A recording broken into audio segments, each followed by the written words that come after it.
Now that we've talked about the general mechanism for aromatic substitution, let's look at some specific reactions, beginning with aromatic halogenation. Now, earlier, when we talked about halogenation reactions, electrophilic halogenations, we mentioned that if you just take a benzene ring and add bromine to it, you'll get no reaction.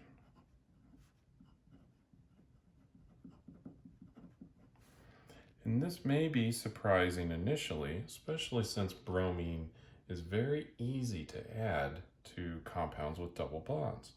However, we do have an aromatic ring, and that is stabilizing the double bonds here. Now, it's possible to do this transformation. We just need a Lewis acid catalyst.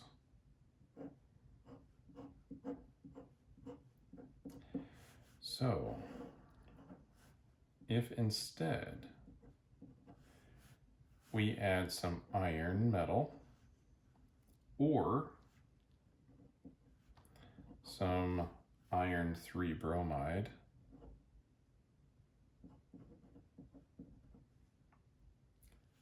and we'll heat this reaction a little bit, then we will get this substitution.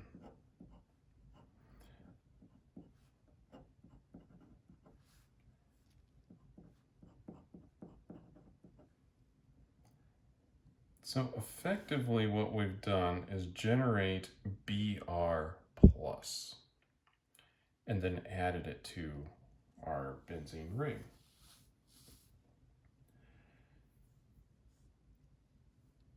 This also works with chlorine, and we can get a similar reaction to work with iodine. Now let's look at the mechanism, and we can discuss this further.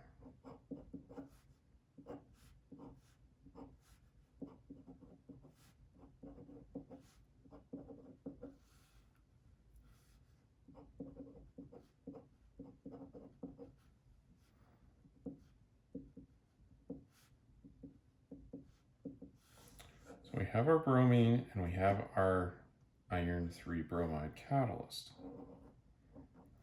Then we're going to get some coordination between these. And there's an equilibrium step here.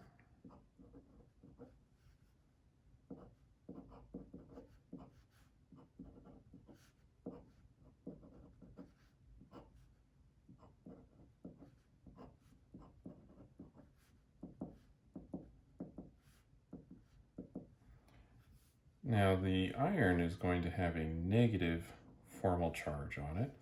This bromine is going to have a positive formal charge. Now, you could draw this one of two ways.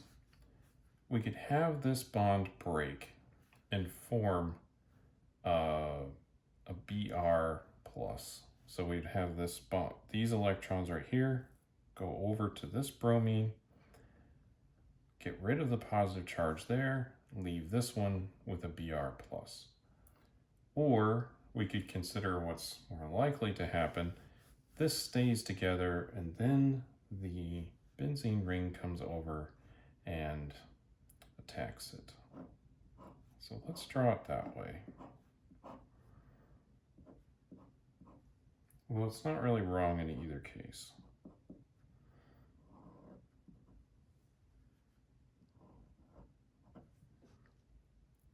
So we've had the electrophilic attack, and then we're going to generate the ion here.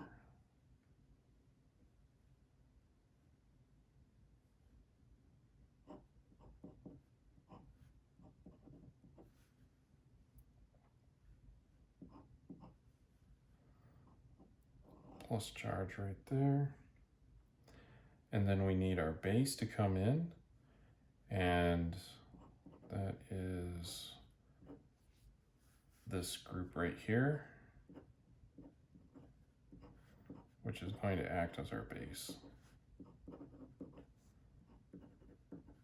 Might seem like a weird base, but remember, a lot of times we're kind of used to looking at bases that are in water, and we're not in water. And so just kind of keep that in mind. So we're going to steal this proton right here with one of these bromines. Really doesn't matter which one. And we'll reform the aromatic ring. And when we're done, we should get bromobenzene, hydrogen bromide,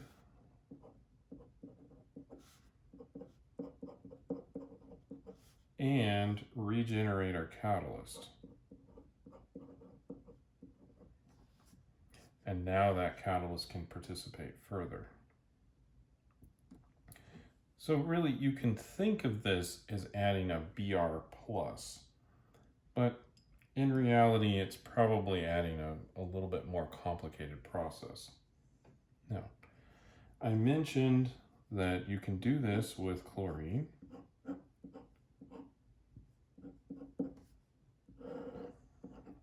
And you can use a couple of different catalysts. You can use iron 3 chloride, or you can use aluminum chloride.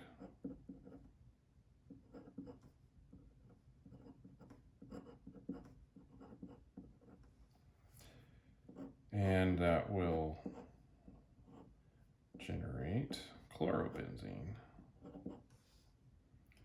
It is also possible to do this with iodine, but you use a little bit different process. In this case, it's possible to oxidize the iodine into I+ using an oxidizing reagent, such as copper 2 or hydrogen peroxide. So we'll use copper 2 as the copper chloride, copper 2 chloride, or we can use hydrogen peroxide.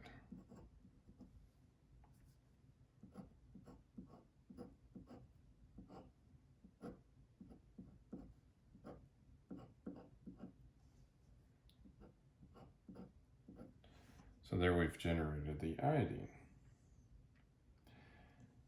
You may think, oh, it'd be nice to be able to fluorinate something, but if we choose to use elemental fluorine, it's just a little bit too reactive for this process to work well, and it will do a lot more than just add one fluorine to the aromatic ring, and it can be quite vigorous. There are other fluorinating agents that can do this transformation, but they have completely different chemistry, and so it's not really relevant to this particular electrophilic aromatic halogenation. So this is how to catalytically halogenate an aromatic ring. And you could see how this could be effective in further transformations, especially when we could convert these into other reagents, such as a Grignard. Those are quite useful in organic synthesis.